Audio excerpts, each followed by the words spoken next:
तीसरी बात, कोई सप्लीमेंट्री नहीं है। अरे फरिश्तों सुनो सुनो, गलती हो गई, एक जवाब गलत हो गया, रुको रुको दोबारा जवाब देना है, नहीं, ओनली वन चांस। ठीक है, अच्छा उधर कॉन्सिक्वेंसेस क्या थे, उधर नुकसान क्या था कि एक बार फेल भी हो गया तो क्या मसला, 1 साल पढ़ना है ना। इधर फेल हो गए तो अब कयामत तक मार पड़नी है। अब तो रब नाराज हो गया ना, अब तो सांप हैं, बिच्छू हैं। क्यों ना रोए उस्मान गनी रदी अल्लाह तआला अन्हु, खुदा की कसम इससे मुश्किल इम्तिहान कोई और नहीं है। मगर अकल तो देखो हमारी कि दुनिया के इम्तिहान, दुनिया के इंटरव्यू, दुनिया की ऑडिट रिपोर्ट, दुनिया का टैक्स रिपोर्ट, अरे कोई हमसे रिपोर्ट मांगे घबराहट शुरू हो जाती है। एक रिपोर्ट कब्र में जाकर देनी है, एक टेस्ट देना है, कैसे जवाब दोगे। अब आता हूं एक और बात की तरफ। आप कहें आपने तो जवाब याद करा दिए, अब तो हम दे देंगे। नहीं, ये ऐसा नहीं है कि जिसको जवाब याद है वो जवाब दे देगा, फिर तो सबको ही याद है ना। उस दिन जिससे रब राजी होगा, जो ईमान सलामत लेकर कब्र में जाएगा, वो तो इंशाअल्लाह जवाब दे देगा। और आशिक रसूल तो सुभान अल्लाह, आशिक रसूल तो मौत का इंतजार करता है, उसको पता है कि आका का कब्र में दीदार होना है। आला हज़रत फरमाते ना, जान दे दो वादाए दीदार पर। अरे जान दोगे तो दीदार होगा ना, जान दे दो वादाए दीदार पर, नकद अपना दाम हो ही जाएगा। हाँ, आशिक रसूल को घबराहट नहीं होती, घबराहट उसे हो जिसकी कब्र में कीड़े पड़ने हैं। नमाजें पढ़ी हैं, सुन्नतों पर अमल किया है, दुरूद पाक पढ़ा है, हराम रोजी से बचा है, हराम देखने से बचता है, कुरान पाक की तिलावत करता है, अल्लाह की रिजा वाले काम करता है, माँ बाप का अदब करता है। इंशाअल्लाह उसकी कब्र तो नूर नला नूर होनी है, उसको तो दुनिया से ज्यादा राहत कब्र में मिलेगी, जन्नत की खिड़की खुल जाएगी, जन्नत की नेमतें नसीब हो जाएंगी।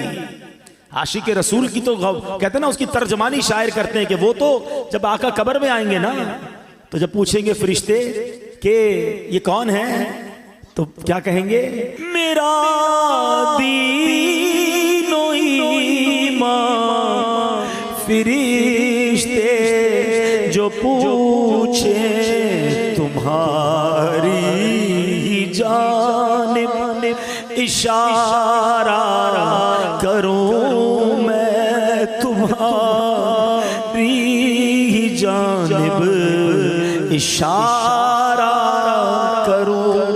हम तो आका का इंतजार, जो आशिक रसूल है ना, वो तो फरिश्तों से कहेगा, फरिश्तों से कहेगा ऐसी जल्दी भी ना करो, मैं तो आका के दीदार तो करने दो, ऐसी जल्दी भी क्या, आज की रात है, कब्र में सरकार तशरीफ लाएं तो मैं कदमों में गिरूं, घर फरिश्ते भी उठाएं तो मैं उनसे यूं कहूं कि अब तो पाए नाज से मैं ऐ फरिश्तों की उठूं, मर के पहुंचा हूं यहां इस दिलरुबा के वास्ते।